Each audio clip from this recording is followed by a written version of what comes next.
میں نے جیسے ابھی عرض کیا تھا شفیق بھائی سے مل کے کہ آج میرے لیے عید کے دن کی طرح ہے۔ آج میں درسقرآن.com کے مرکز میں اور ان کے اسٹوڈیو میں موجود ہوں، اور ایک لمبا سفر، ایک لمبا ہمارا سمجھے کہ اس حوالے سے سفر جاری رہا، اور وہ اب تک جاری ہے شفیق بھائی کے ساتھ، اور انشاءاللہ جاری رہے گا۔ اور میرے لیے بڑے آنر کی بات ہے، خوشی کی بات ہے کہ اس سیٹ پر میرے دوست، میرے محبوب جنید جمشید رحمۃ اللہ علیہ بیٹھا کرتے تھے اور گفتگو کیا کرتے تھے، اور ان کا بھی لگاؤ، ان کی محبت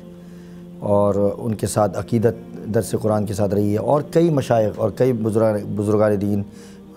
درسقرآن.com کے ساتھ ہیں۔ طویل عرصے کے بعد پاکستان آنے کا مجھے موقع ملا ہے، اور جس طریقے سے ہم دنیا بھر میں محبتیں بانٹتے ہیں، یہاں بھی پاکستان میں بھی محبتیں بانٹنے آئے ہیں، اور جو یوں سمجھے کہ آپس میں جو اس طرح دوریاں ہیں، ان دوریوں کو ختم کرنے کے لیے میں نے کہا کہ یہاں ملاقات کرنی چاہیے دوستوں کے ساتھ، دوریاں ختم ہوں، محبتیں بانٹیں، اور محبتوں کے ساتھ ساتھ انگیجمنٹ کا ماحول ہو، ملنے ملانے کا ماحول ہو، اور دوستیاں بڑھیں، آپس میں تعلقات بحال ہوں۔ تو اسی لیے میں آیا تھا۔ الحمدللہ میں نے دیکھا کہ پاکستان نے مجھے اپنے سینے کے ساتھ لگایا، اور ایسا انہوں نے ویلکم کیا، ایسا استقبال کیا کہ میرے خیال سے جس طریقے سے ایک ماں اپنے بچے کے ساتھ، چھوٹے بچے، معصوم بچے کے ساتھ محبت کرتی ہے، میں سمجھتا ہوں کہ پاکستان نے یہ ثابت کر کے بتایا کہ وہ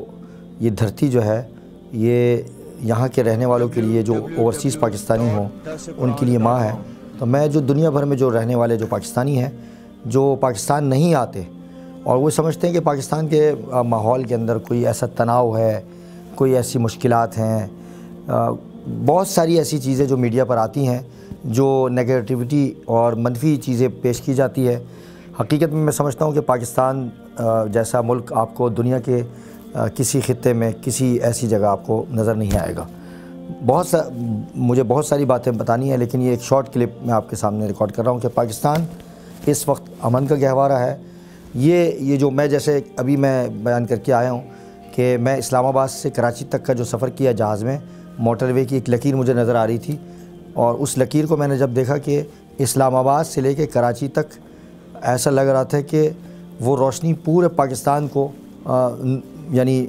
وہ منور کر رہی تھی، اور اس کو یعنی اس روشنی کو یعنی منور کر رہی تھی، اور بہت زیادہ روشن کر رہی تھی۔ تو یہ جو موٹر وے ہے، میں سمجھتا ہوں یہ جو موٹر وے جو مجھے نظر آیا، اس کی لکیر نظر آئی جہاں کوئی ایک لائٹ بھی بجھی ہوئی نہیں تھی، تو یہ پاکستان کا سفر ہے۔ اس کے لیے صبر، تحمل، برداشت، ہر پاکستانی کو صبر کرنا پڑے گا، برداشت کرنا پڑے گا، اخلاق کے ساتھ ایک دوسرے کے ساتھ مظاہرہ کرنا پڑے گا۔ یہ جو لکیر میں دیکھ کے آیا ہوں، میں سمجھتا ہوں کہ پاکستان کے مستقبل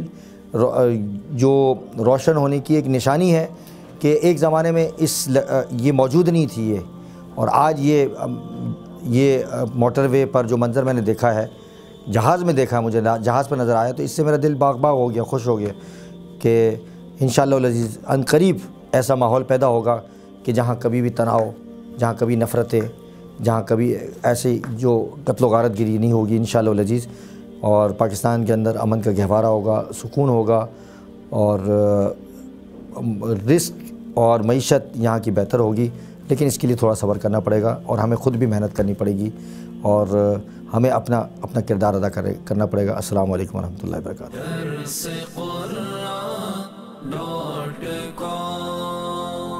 www.darsequran.com